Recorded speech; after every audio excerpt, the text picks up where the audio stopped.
How about these nursery school graphics? They went kind of wild. And there's more back here. Colorful. Let's advertise their website.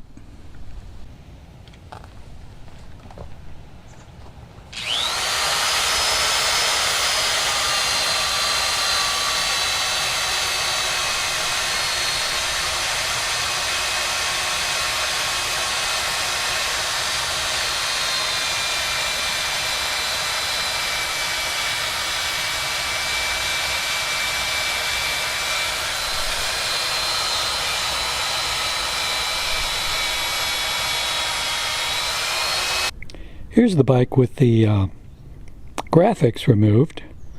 I think it looks a lot better. And this is the tool I used. It's like a gum eraser on an arbor. I got it at a local paint store that supplies auto body shops. You can probably get it online too. And when I was removing the decals, I covered up the mechanical bits with plastic to keep the erasures from gumming up the works. I got this bike because I was looking for a folding e-bike in a high visibility color with a step-through design that was as light as possible. And by a process of elimination, I came up with the Starfish model. This bike weighs only about a little over 50 pounds, and it's easy to remove the battery. You just take out the seat post in the seat, and the battery slides right up. So that makes the bike even lighter for moving. And it seems to be pretty well built. It's got a sturdy aluminum frame, and it looks like it's put together well. There's no signs of sloppy construction, and it works well, and it's fun to ride. And as you can see, I made some modifications. I changed the seat to a more comfortable seat, and I changed the seat post to one with a built-in spring, so you get a little bit of a suspension to soak up road vibrations. And I got a couple of bags for the back. I liked that the bike came with a rack. And I got a rechargeable light for the front, and the rear. And the biggest change I made was on the crank.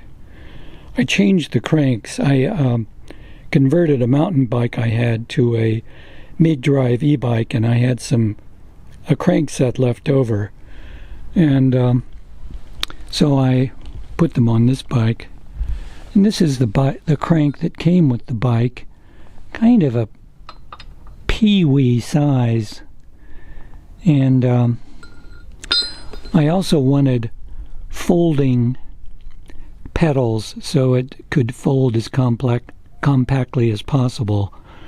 So it came with fixed pedals, but I got these folding pedals.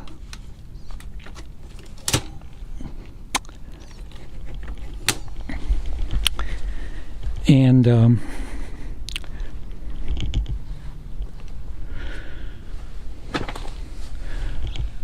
the crankset had 3 chain rings, but I only needed 1, so I ground off the rivets, and I eliminated the 2 inner chain rings, and then I put it back together with stainless steel 5/16" socket head screw bolts, and I used these spacing bushers to move the ring over closer to the frame, so it's pretty close to where it was with the original crank, and everything shifts fine.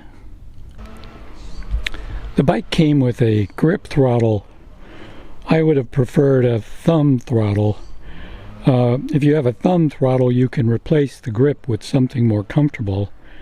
And the other thing you have to be aware of is if you're maneuvering the bike around while it's turned on, you could accidentally move the throttle, and then the bike will lurch forward and take you with it.